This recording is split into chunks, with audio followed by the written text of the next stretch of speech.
Politics చేసుకుంటూ వచ్చే క్రమంలో ఇవన్నీ పరిణామాలుగా నేను చెప్తా ఉన్నాను. రైట్, మళ్ళీ వస్తాను మీ దగ్గరికి కనకారావు గారు. సో ప్రభుత్వం మంచి పని చేసినప్పుడు ప్రతిపక్షం వాటిని స్వీకరించినప్పుడే సక్రమంగా ఈ రాజకీయ వ్యవస్థ ముందుకెళ్ళిద్ది. వారు 3,000 నుంచి 4,000 చేసినప్పుడు మరి ఎవరు కూడా కనీసం అభినందించిన పరిస్థితి లేదు. టయానికి జీతం ఇస్తున్నప్పుడు గ్రేట్ అని చెప్పేసి ఒక మాట కూడా శభాష్ అని మాట్లాడిన పరిస్థితి కూడా లేదు. రైట్, విల్సన్ గారు బీజేపీ అధికార ప్రతినిధి సీనియర్ నాయకులు. విల్సన్ గారు గుడ్ మార్నింగ్ అండి.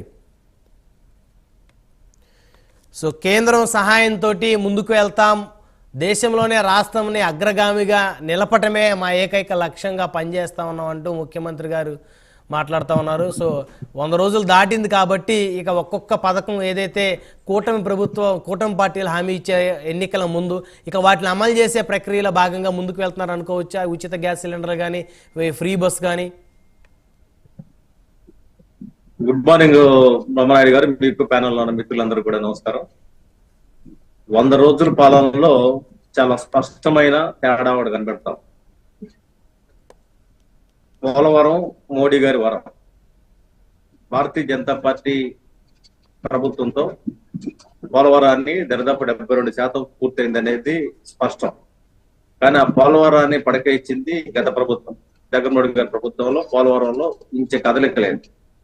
కాబట్టి ఆంధ్రప్రదేశ్ కు వరప్రదాయనైన పోలవరాన్ని తిరిగి పట్టాల మీద పెట్టడంలో రాష్ట్ర ముఖ్యమంత్రిగా ఎన్డీఏ సంయుక్త నాయకుడిగా భాగస్వామిగా చంద్రబాబు నాయుడు గారు సక్సెస్ అయ్యారు, అందులో సందేహం లేదు. ఆ మేరకు ముందుకెళ్తా ఉన్నారు.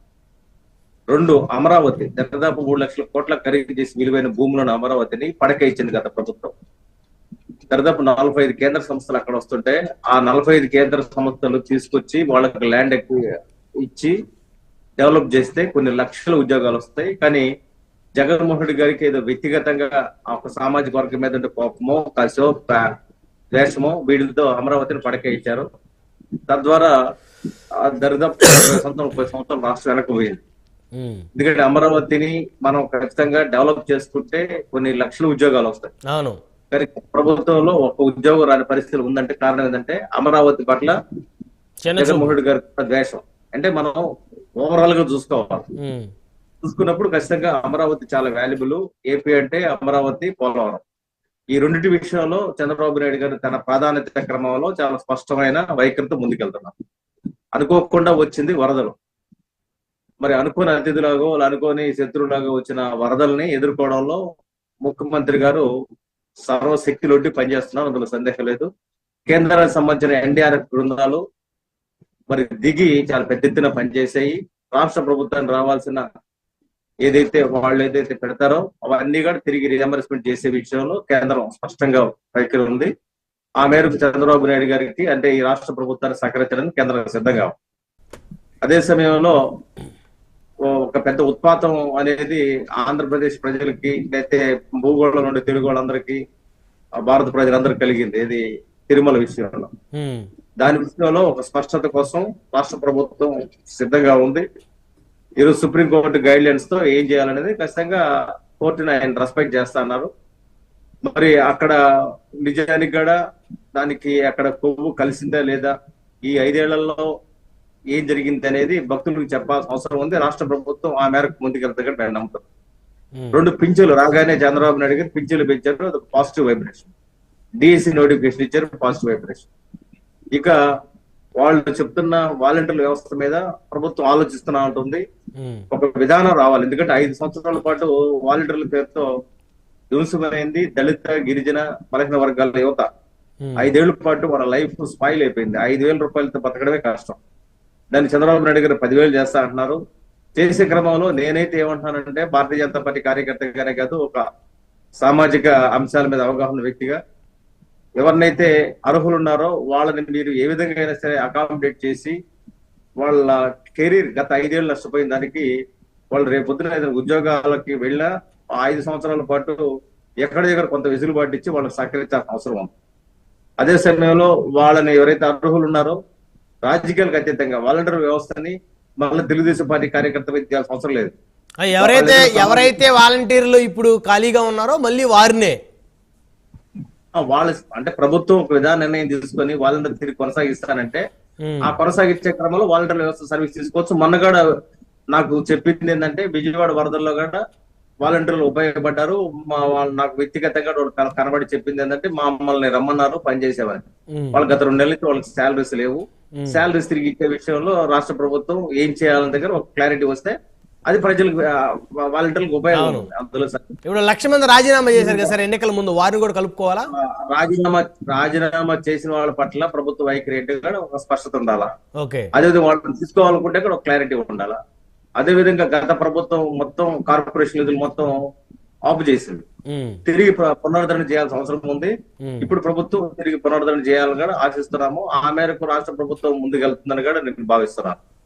ఇక చంద్రబాబు నాయుడు గారు ఆయన చెప్పిన ఏదైతే మహిళలకు సంబంధించిన గ్యాసులు కానీ ఉచిత బస్సులు కానీ ఇవన్నీ కూడా రేపు దీపావళి తర్వాత అమలు చేస్తా అంటున్నారు. ఇక్కడ ఏంటంటే మనం గమనించాల్సింది ఏంటంటే రాష్ట్రం దాదాపు 9 నుంచి 10 లక్షల కోట్ల అప్పుల్లో ఉన్నాం. అంటే దాదాపు వేలాది కోట్ల రూపాయలు అప్పులే చెల్లించే పరిస్థితిలో దైనిక పరిస్థితిలో ఉన్నాం. ఆయన ఇక్కడ సామాన్య ప్రజలకి అప్పులతో సంబంధం లేదు కదా సార్. ప్రభుత్వం ఏదైతే పార్టీ ఎన్నికల ముందు హామీ ఇచ్చిందో ఖచ్చితంగా మాకు అమలు చేయమని కూర్చుంటారు వాళ్ళు. అంటే వాళ్ళు ఎట్లా కూర్చున్నా సరే సిటిజన్ ఆఫ్ ఆంధ్రప్రదేశ్ పౌరులుగా వాళ్ళకి బాధ్యత ఉంటుంది. ఆ భారం అంతా వాళ్ళ మీద పడుతుంది. రేపు పొద్దున బస్ ఛార్జీల పేరుతో విద్యుత్ ఛార్జీల పేరుతో ఎక్కడి చూస్తారు. ప్రభుత్వం అంటే అల్లావుద్దీన్ అద్భుత దీపం కాదు కదా. అదే కదా, డబ్బులే కదా, జనాల డబ్బులే, పన్నుల ద్వారా కట్టే డబ్బులే మళ్ళీ రొటేషన్ చేస్తారు కానీ డబ్బులేం పైనుంచి రావు కదా సార్. గవర్నమెంట్ అంటే మనమే. లా అండ్ ఆర్డర్ అంటే జత్వాని కేసులో చూసా 3 IPS ఆఫీసులు, వాళ్ళ 3 ఖచ్చితంగా రాష్ట్ర ప్రభుత్వం ఖచ్చితంగా వాళ్ళని శిక్షించాల్సిన అవసరం, సస్పెన్షన్ తో ఆపడం కాదు, వాళ్ళని నింపే కార్యక్రమం చేయాలా, కాకి బట్టలకు దూరం చేయాల్సిన అవసరం ఉంది. మిగతా వాళ్ళు కూడా దుర్మార్గానికి పాల్పడితే పొలిటికల్ బాసులు ఏం చెప్తే చేస్తే వాళ్ళు గొర్రెల కింద లెక్క, పోలీసుల కింద లెక్క గారు. కాబట్టి వాళ్ళు ఏదైతే అంబేద్కర్ ఇచ్చిన రాజ్యాంగాన్ని తూట్లుపడిచిన అధికారులని శాశ్వతంగా కాకి బట్టలకు దూరం చేయాలి. ఎందుకంటే వాళ్ళ నయవంచన అనేది అర్థమైపోయింది. అంటే వాళ్ళకి రాజ్యాంగం ముఖ్యం కాదు. ఎవరైతే పొలిటికల్ బాస్ ఉంటారో పొలిటికల్ బాస్ ఏం చెప్తే చేస్తే ఇంకా వాళ్ళకి ఇచ్చిన చదువుకున్న IPS అనే దానికి అర్థం లేదు. అది చాలా దారుణం. ఒక మహిళ పట్ల పోలీసులు వ్యవహరించిన తీరు అది ఒకళ్ళు జగన్మోహన్ రెడ్డి గారు చెప్తే చేశారా, చంద్ర రామకృష్ణ గారు చెప్తే చేశారా, అది విచారణలో తేలాల్సిన అంశం. ఇక మనం కరెక్ట్ గా వాళ్ళని చేపించారని అంటానికి లేదు కదా. ఖచ్చితంగా అది తేలాలి. వాళ్ళు ఎవరు ఆదేశాలతో చేశారో తేలాలి. లేదు మేమే చేసామంటే మాత్రం వాళ్ళని మాత్రం శాశ్వతంగా జైలుకి పంపాల్సిన అవసరం ఉంది. మేం చేయలేదు, మా మీద ముఖ్యమంత్రి గారు లేకపోతే సలహాదారులో ఒత్తిడి చేసి మమ్మల్ని బలవంతంగా చేపించారని చెప్తే అప్పుడు ఏం చేయాలి సార్? అది చెల్లదు. ఎందుకంటే లిఖిత పూర్వకంగా ఆదేశాలు, మౌఖిక ఆదేశాలు ఏవి చెల్లవు. లిఖిత పూర్వకంగా ఆదేశాలు ఇస్తేనే వాళ్ళు క్రైమ్ చేసినట్టు లెక్క. కాబట్టి లిఖిత పూర్వకం వాళ్ళ ఆదేశాలు ఇవ్వకుండా ముఖ్యమంత్రి గారు ఓవర్ ఇన్స్ట్రక్షన్ చేసేవారంటే రాజ్యాంగాలు అక్కడ ఓవర్ ఇన్స్ట్రక్షన్ టీం ఎక్కడ లేదు. మరి ఒకరు చేస్తే మీరు శిక్ష అనుభవించండి. గతంలో శ్రీలక్ష్మి లాంటి వాళ్ళు జైలుకు పోయించారు, మీరు కూడా జైలుకు పోయి నిబంధనలు ఉల్లంఘిస్తే నేనైతే ఏమంటారంటే వాళ్ళు శాశ్వతంగా కాకి బట్ట దూరం చేయడమే కాదు, వాళ్ళందరూ జైలుకి పంపించాలి. అతిథులు కాదు కదా, జైలుకి పంపించాలి. అది రఘురామకృష్ణరాజు గారు ఆయన్ని గుండెల మీద కూర్చొని కొట్టిన పోలీసులు కూడా శాశ్వతంగా ఆ కాకి బట్ట దూరం కావాలా. దానికి కారణమైన సునీల్ కుమార్ కారణం అయితే అతను కూడా శాశ్వతంగా ఆయన్ని ఆ కాకి బట్ల దూరం చేయడం కాకుండా ఖచ్చితంగా సస్పెండ్ చేసి విచారణ కలిసి అరెస్ట్ చేసి విచారణ చేయాలి.